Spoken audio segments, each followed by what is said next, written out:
Bonjour les élèves du première année baccalauréat sciences mathématiques ainsi que les élèves du première année baccalauréat sciences expérimentales. On continue toujours avec le chapitre numéro 4 qui concerne les généralités sur les fonctions et on passe à la deuxième partie de ce cours.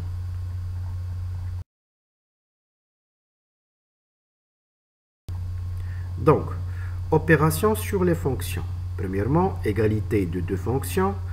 La définition, soit f et g deux fonctions, on dit que f et g sont égales et on note f égale à g si le domaine de définition de f égale au domaine de définition de g égale à d et pour tout x dans d, f de x égale g de x. f de x égale g de x n'est pas suffisante pour dire que les deux fonctions f et g sont égaux. Il faut tout d'abord qu'ils ont le même domaine de définition. Deuxièmement, composition de deux fonctions. La définition, soit f une fonction définie sur d de f et g une fonction définie sur d de g. On pose d, c'est l'ensemble des x qui appartient à R, tel que x appartient à d de f et f de x appartient à d de g. La fonction h définie sur d par h de x égale g de f de x est appelée fonction composée de f suivie de g. Et on note g rang f. Autrement dit, g rang f de x, c'est g de f de x. Alors, pour calculer g de f de x, il faut que x appartient à d de f et f de x appartient à d de g. Cela, c'est le domaine de définition de la composée de f de g suivi de f.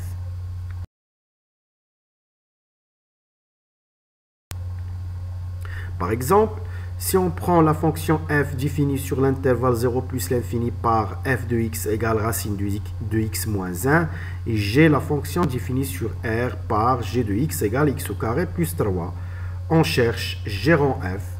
Donc, soit x appartient à 0 plus l'infini, g rang f de x c'est g de f de x. Puisque g de x égale x au carré plus 3, alors g de f de x, c'est f de x au carré plus 3. En remplaçant f de x par sa valeur, on va trouver racine de x moins 1 au carré plus 3. Et en développant cette identité remarquable, on va trouver x moins 2 racine de x plus 4, c'est g rang f de x. Maintenant, on cherche f rang g de x, soit x appartient à R, f rang g de x, c'est f de g de x. Et puisque f de x, c'est racine de x moins 1, alors f de g de x, c'est racine de g de x moins 1. En remplaçant g de x par sa valeur, on va trouver racine de x au carré plus 3 moins 1. On constate que g rang f et f rang g ne sont pas égales. Maintenant, on va passer à la parité d'une fonction. C'est une partie déjà vue en tronc commun, mais on va refaire les définitions en utilisant les quantificateurs logiques vus cette année. La définition, soit f une fonction et d de f son ensemble de définitions, f est dit ou bien f est une fonction paire si seulement si il vérifie deux conditions qui sont pour tout x appartient à d de f moins x appartient à d de f et f de moins x égale f de x. Donc, tout d'abord, pour montrer qu'une fonction est paire, on doit montrer que pour tout x dans le domaine de définition, moins x aussi dans le domaine de définition. Pour cela, il suffit de voir est-ce que d de f, trouver, est-ce qu'elle est symétrique par rapport à 0. Lorsque le domaine de définition est symétrique par rapport à 0, cette condition est toujours vérifiée. Sinon, il n'est pas vérifié. Puis, on calcule f de moins x. Si on trouve f de x, alors la fonction est paire. Et pour montrer que f est une fonction impaire, aussi, on doit vérifier deux conditions. La première condition, qui est pour tout x dans le domaine de définition de f, on a moins x appartient à d de f, qui est toujours vérifié lorsque d de f aussi est symétrique par rapport à 0. Puis on calcule f de moins x. Si on trouve moins f de x, alors la fonction est impaire. Lorsqu'une fonction est paire, alors sa courbe sera toujours symétrique par rapport à l'axe des ordonnées. Et lorsqu'une fonction est impaire, sa courbe est toujours symétrique par rapport à l'origine du repère.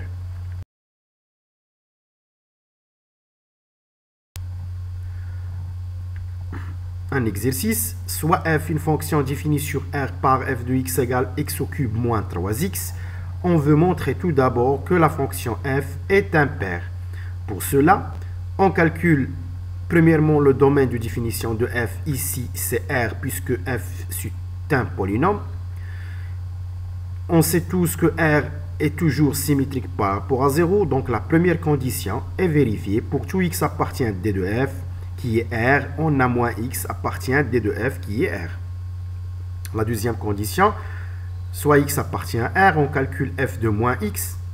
En remplaçant x par moins x, on va trouver moins x au cube moins 3x qui est plus 3x. En factorisant par moins, on va trouver moins f de x. Alors la fonction f est impaire.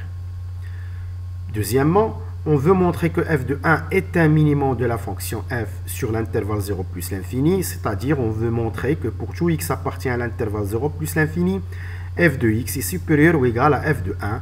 Cela va nous exiger à calculer la différence de f de x et f de 1. Donc soit x appartient à l'intervalle 0 plus l'infini, f de x moins f de 1, en remplaçant f de x par sa valeur.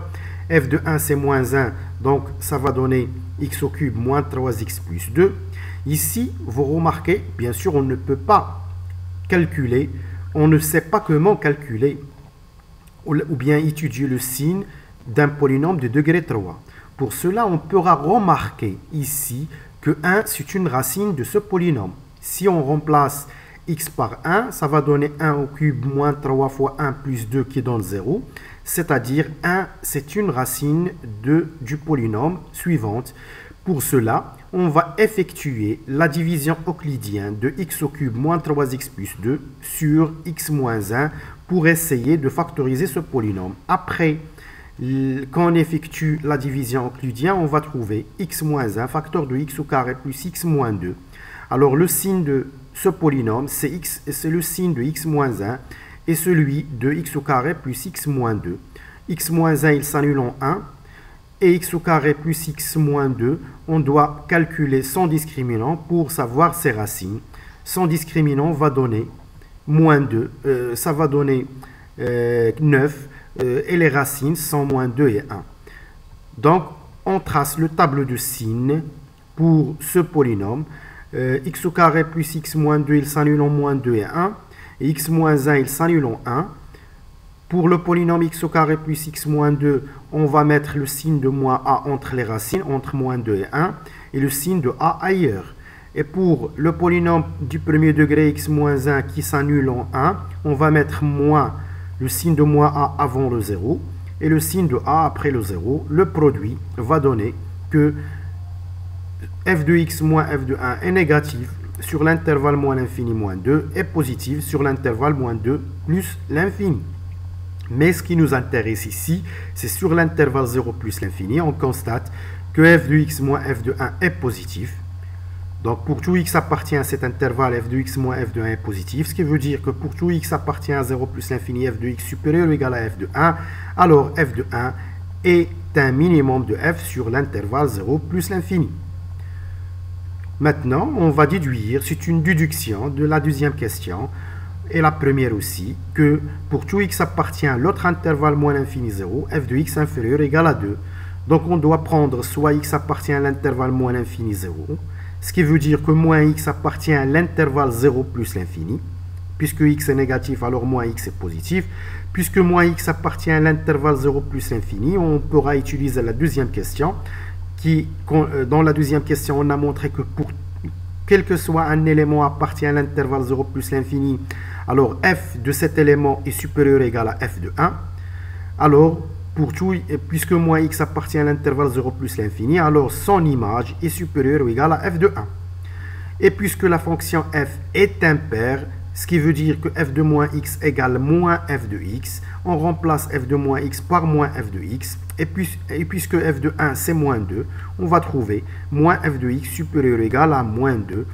En multipliant par moins, on va trouver que f de x inférieur égal à 2, et c'est ce qu'il fallait démontrer.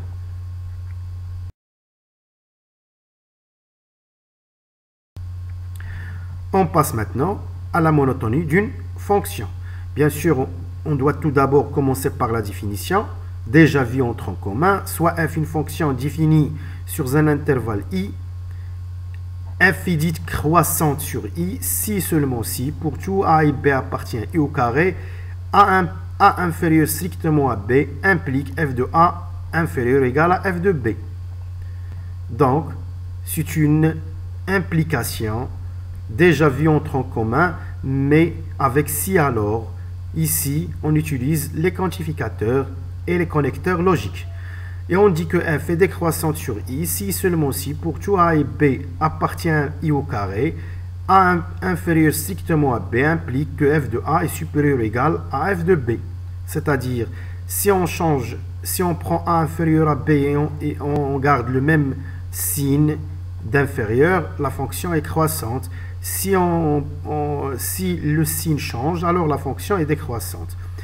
Aussi, on peut dire que f est strictement croissante sur i, si seulement si pour tout a et b appartient à i au carré, a inférieur strictement à b implique que f de a inférieur strictement à f de b, et f est strictement décroissante sur i, si seulement si pour tout a et b appartient à i au carré, a inférieur strictement à b implique que f de a est supérieur strictement à f de b. Bien sûr, pour montrer que f est croissante, on doit montrer que cette proposition équivalente est vraie. Et pour montrer qu'elle est décroissante, on doit montrer que l'autre proposition est vraie. F est dite monotone, c'est les croissantes ou bien décroissante. Et il est dite strictement monotone sur i, c'est les croissantes ou c'est les strictement croissantes ou bien strictement décroissantes sur i. Donc, lorsqu'on veut étudier la monotonie de f, ça veut dire on doit voir est-ce que la fonction f est croissante ou bien est-ce qu'elle est décroissante. On passe maintenant à une propriété qui va faciliter la démonstration de la monotonie de f. Premièrement, le taux de variation, soit f une fonction définie sur un intervalle i et soit ab deux nombres distincts, c'est-à-dire a différent à b de l'intervalle i. Le nombre TAB, qui est f de a moins f de b sur a moins b, s'appelle le taux de variation de la fonction f entre a et b. On pourra dire aussi f de b moins f de a sur b moins a, f de x moins f de y sur x moins y. Celui-ci s'appelle le taux de variation de f.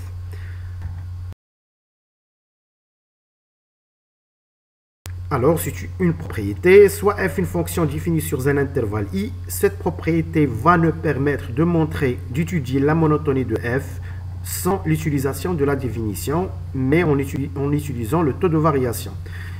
F est croissante sur i, si seulement si pour tout a et b appartient à i au carré tel que a différent à b, on calcule le taux de variation. Si on trouve que ce taux de variation est positif, la fonction est croissante. Et si on trouve que ce taux de variation est négatif, la fonction est décroissante. S'il est strictement positif, alors la fonction est dite strictement croissante.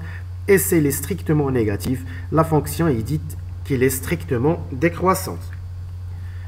Maintenant, on va passer à la monotonie et la parité, ou bien la relation qui lie la monotonie et la parité. Premièrement, si on arrive à montrer que f soit pair, soit impair, on pourra définir l'ensemble suivant qui est le domaine de définition de f inter R+, l'intersection de f et R+, s'appelle le domaine d'étude de la fonction. Lorsqu'on arrive à montrer qu'une fonction est paire ou bien elle est impaire, alors il suffit de l'étudier sur la partie positive de son domaine de définition et les résultats sur la partie négative de ce domaine peuvent être seulement connus en déduction. Premièrement, on va appliquer cela sur la monotonie, soit f une fonction définie sur un ensemble d de f qui doit être symétrique par rapport à 0, et soit i un ensemble de d de f inter R+. Et i', c'est sans symétrie par rapport à 0. Bien sûr, la symétrie de I, de l'intervalle I par rapport à 0. Par exemple, si on prend l'intervalle 1, 2, son intervalle symétrique par rapport à 0, c'est l'intervalle moins 2, moins 1. Si on prend l'intervalle 3 plus infini, son symétrique par rapport à 0, c'est moins l'infini, moins 3, et ainsi de suite. Soit f pair, si on a une fonction paire. Alors, si f est croissante sur l'intervalle i, alors il sera décroissante sur l'intervalle symétrique qui est i'. Et s'il est décroissante sur i, alors elle est croissante sur i'. Ça veut dire si la fonction est paire, il va changer la monotonie sur l'intervalle inverse. Si on arrive à montrer qu'elle est croissante sur un intervalle, alors elle est décroissante sur l'intervalle inverse. Et si la fonction f est impaire, alors s'il est croissante sur i, elle sera aussi croissante sur l'intervalle inverse i'. Et s'il est décroissante sur i, alors elle sera aussi décroissante sur l'intervalle inverse i'. Alors, si on arrive à montrer qu'une fonction soit paire, soit impaire, et on connaît sa monotonie sur un intervalle, on pourra déduire directement avec cette propriété la monotonie sur l'intervalle inverse.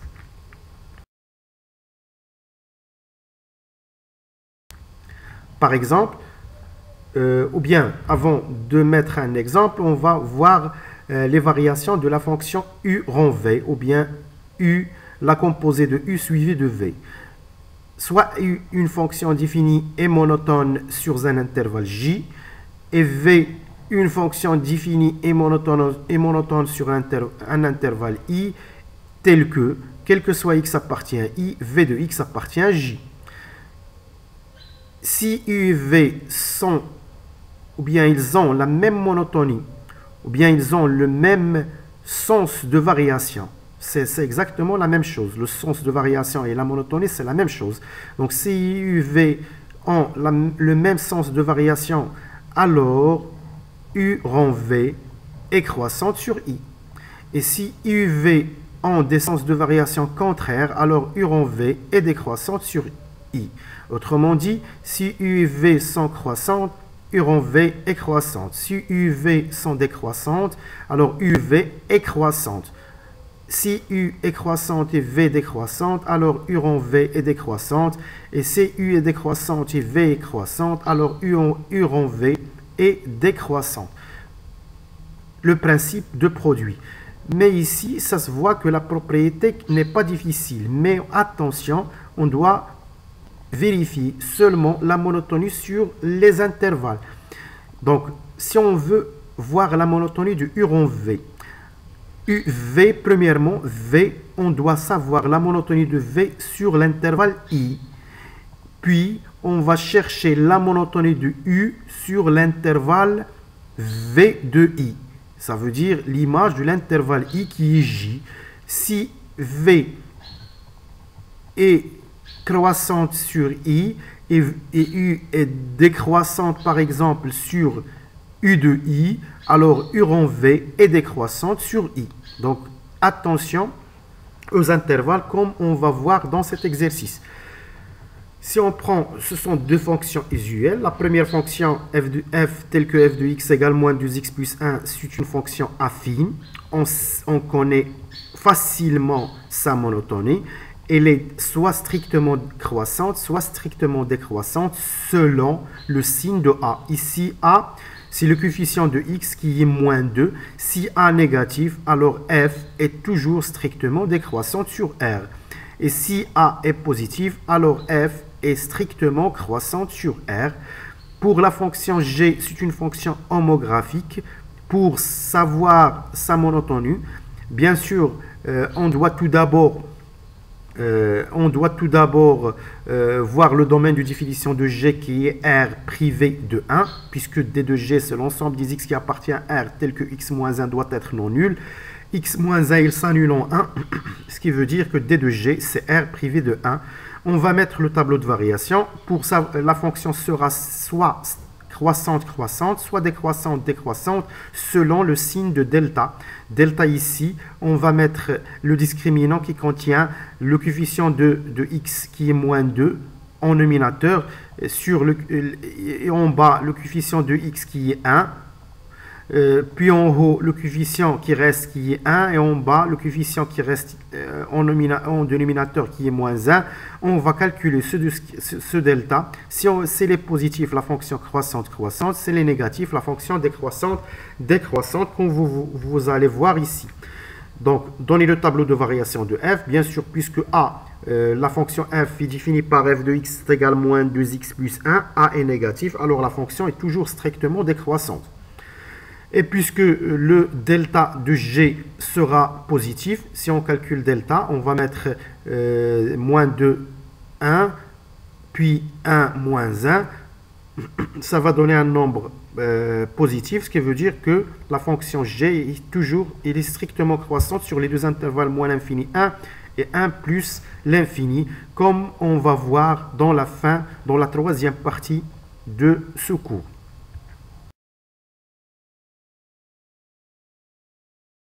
Maintenant, on va appliquer cette propriété pour voir la monotonie de g en f sur les intervalles moins l'infini 0 et 0 plus l'infini. On va appliquer tout simplement la propriété. Donc, sur l'intervalle moins l'infini 0, on doit voir la monotonie de f sur l'intervalle moins l'infini 0 tout d'abord.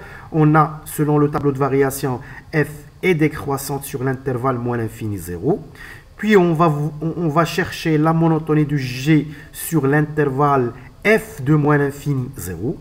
En calculant l'image de l'intervalle moins l'infini 0, on va voir en classe comment calculer facilement l'image de cet intervalle et on pourra calculer l'image de cet intervalle soit graphiquement comme on a vu dans les applications, soit géométriquement ou bien graphiquement si on a une courbe de la fonction, soit à partir du tableau de variation qui va faciliter les choses. On va voir ceci en classe.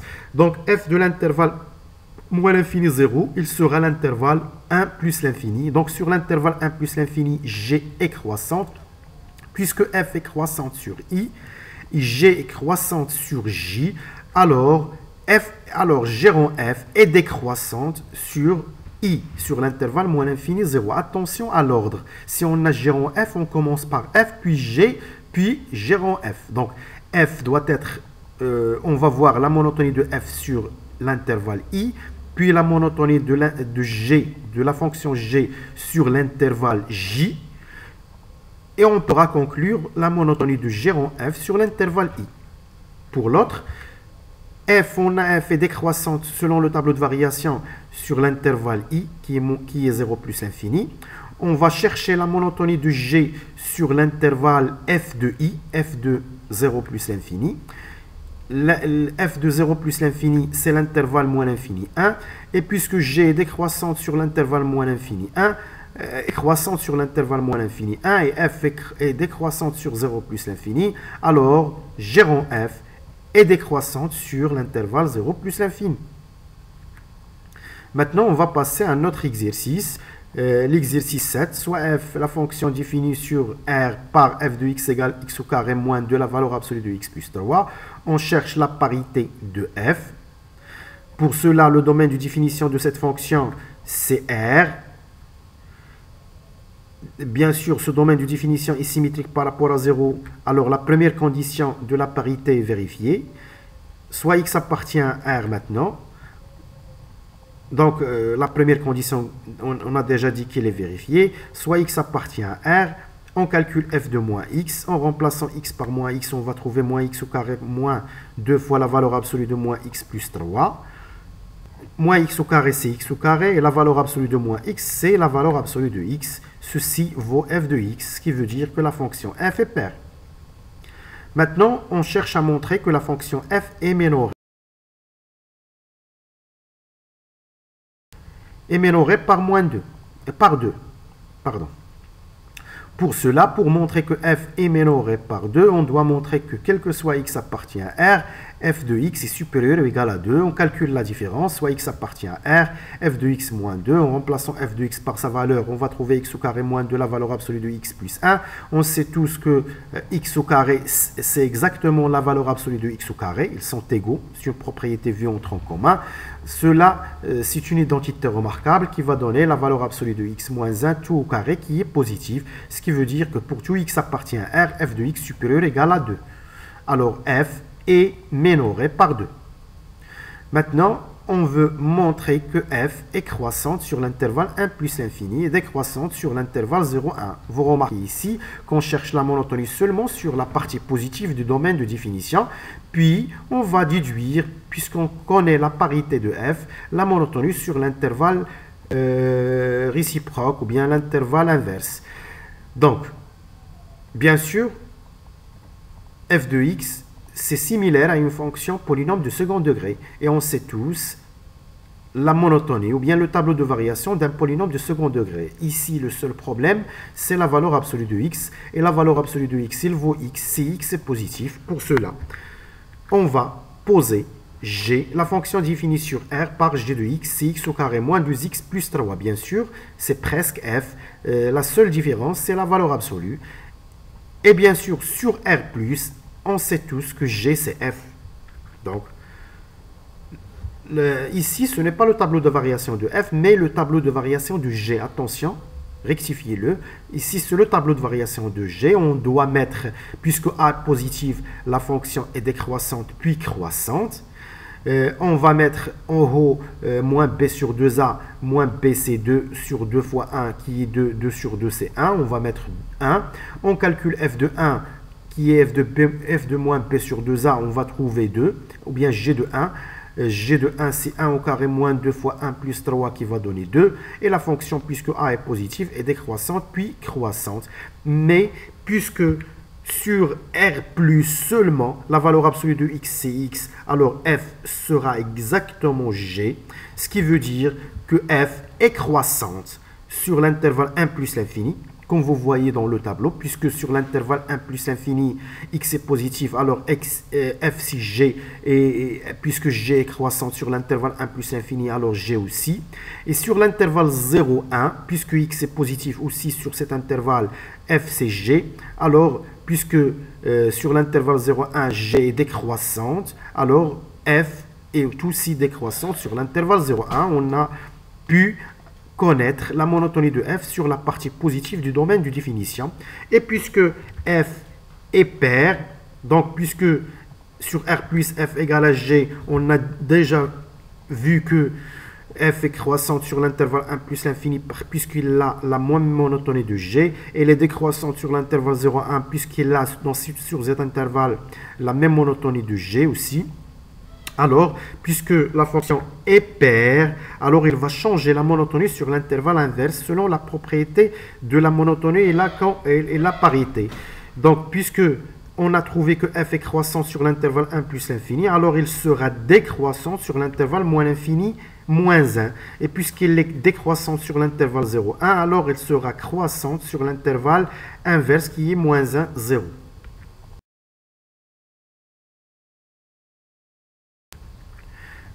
Maintenant, on va passer aux fonctions périodiques. Soit f une fonction, ou bien f est une fonction dite périodique de période t, si seulement si il vérifie trois conditions. La première condition, donc, quel que soit x appartient à d de f, on doit avoir que x plus t appartient à d de f. Et on doit avoir aussi que x moins t appartient à d de f. Et on doit avoir aussi que f de x plus t égale à f de x. Donc, pour tout x dans d de f, x plus t dans d de f, x moins t dans d de f, f de x plus t doit être égal à f de x. La dernière condition, c'est une condition de calcul tout simplement. Une conséquence graphique, si f est périodique sur t, de période t, pardon, il suffit de l'étudier sur un intervalle de longueur t.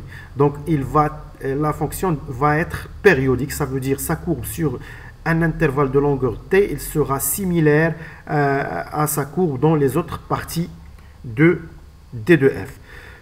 Une propriété très importante, si f est périodique de période t, alors pour tout x appartient à d de f et pour tout k appartient à z, f de x plus kt égale f de x. Donc on pourra minimiser les nombres dont on veut calculer leur image en restreint les plusieurs parties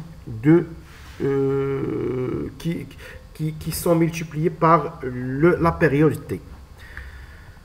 un exercice pour appliquer. Je vous laisse le temps pour penser à cet exercice. Soit f une fonction impaire, périodique, de période 3, définie sur l'intervalle 0, 3 demi par f de x au carré moins x. Alors attention, f de x égale x au carré moins x seulement sur l'intervalle 0, 3 demi. Premièrement, on va calculer f de 2019, puisque 2019 c'est un multiple de 3, donc 3 fois un entier. Donc cela veut dire que f de 2019 c'est f de 0 plus 3 fois un entier. En appliquant la propriété précédente, ça va donner f de 0, et f de 0 c'est 0. La même chose pour f de 1441, ce n'est pas un multiple de 3, il va donner f de 3 fois un entier plus 1, ou bien f de 1 plus 3 fois un entier. Selon la propriété toujours précédente, elle va donner f de 1, et f de 1 égale à 0. Pour l'expression de la fonction f de x sur R, on pourra utiliser deux conditions, deux données dans cet exercice. C'est la donnée de la parité. La parité, puisque la fonction est paire, alors f de moins x égale moins f de x. Donc si x appartient à l'intervalle moins 3 demi 0, moins x, il sera dans l'intervalle 0, 3 demi, ça veut dire f de moins x égale moins x au carré moins x. Et puisque la fonction est impaire, f de moins x c'est moins f de x, on pourra déduire f de x sur l'intervalle moins 3 demi 0. Puis on va utiliser le fait que la fonction périodique pour conclure la définition de f sur tout R. Merci de votre attention.